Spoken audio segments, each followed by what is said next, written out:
ज्ञान की गंगा में, कृपा के सागर में, श्री हरि की चर्चा में आप सभी भक्तों का स्वागत है। बसंत ऋतु को सभी ऋतुओं में सर्वश्रेष्ठ माना जाता है। बसंत की इस ऋतु में हरियाली चारों ओर बिखरकर मन को उत्साह से भर देती है। खेतों में सरसों के फूल सोने के समान चमकने लगते हैं। इस दिन पीले रंग के कपड़े, पीला भोजन करने का विशेष महत्व है। साथ ही बसंत पंचमी के दिन को महत्वपूर्ण बनाता है। इस दिन ज्ञान की देवी माँ सरस्वती की उपासना। बसंत पंचमी के दिन ही माँ भगवती अपने सरस्वती रूप में प्रकट हुई थी। सृष्टि के आरंभ से पहले भगवान विष्णु की आज्ञा से ब्रह्मा जी ने ब्रह्मांड की रचना की, परंतु वह अपनी रचना से संतुष्ट नहीं थे, क्योंकि ये रचना स्वरों के बिना अधूरी थी।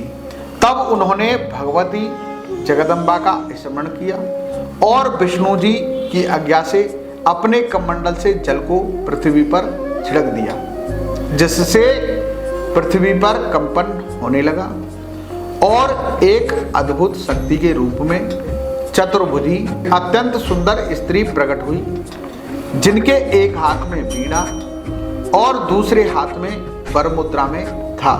वहीं इन दोनों हाथों में पुस्तक एवं माला थी। जब इस देवी ने वीणा का मधुर नाद किया तो संसार के समस्त जीव जंतुओं को वाणी प्राप्त हो गई। हवाओं में सरसराहट और नदियों में कलकल की ध्वनि उत्पन्न होने लग गई। तब ब्रह्मा जी ने उस देवी को वाणी की देवी सरस्वती कहा। माँ सरस्वती को बागेश्वरी, भगवती शारदा, वीणा बंदनी और बाग देवी सहित कई नामों से जाना जाता है। संगीत की उत्पत्ति करने के कारण ये संगीत की देवी भी हैं। बसंत पंचमी को इनके जन्मोत्सव के रूप में मनाते हैं। भगवती सरस्वती की उपासना करने से अज्ञानी भी विद्वान हो जाता है। बसंत पंचमी का दिन बहुत ही महत्वपूर्ण दिनों में से एक होता है।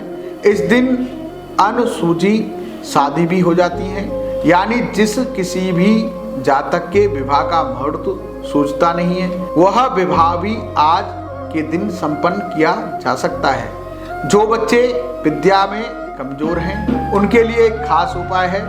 इस दिन बच्चा बड़ा है, खुद कर सकता है तो अच्छी बात है, नहीं तो उसके माता पिता में से कोई भी इस उपाय को कर सकता है। करना यह है कि एक तांबे के लोटे में जल भरना है, उसमें हल्दी, मिश्री और एक सुपारी डालनी है।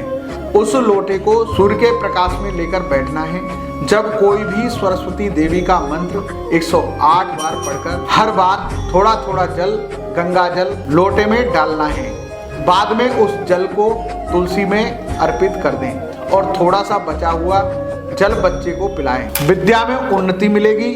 जिन पति पत्नी में अनबन रहती है, वह माता सरस्वती को गाय के दूध से बनी पीले रंग की मिठाई का भोग लगाकर दोनों जने साथ में ग्रहण करें। किसी भी मंदिर में दुर्गा जी को नारियल की भेंट के साथ सुहाग का सामान अर्पित करें और माँ से प्रार्थना करें कि इस दिन हवन करना, रामायण इत्यादि पवित्र ग्रंथ को पढ़ना, बच्चों को शिक्षित करना व दान पुण्य का विशेष महत्व कहा गया है। माँ सरस्वती को साहित्य, संगीत और कला की देवी है। माँ सरस्वती ही परम चेतना है।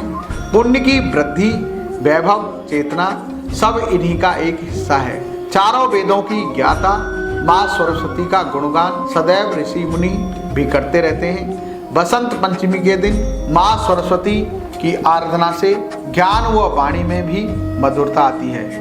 माँ भगवती आप सभी की मनोकामना पूरी करे, मंगल करे। जय श्री बालाजी, जय श्री बालाजी।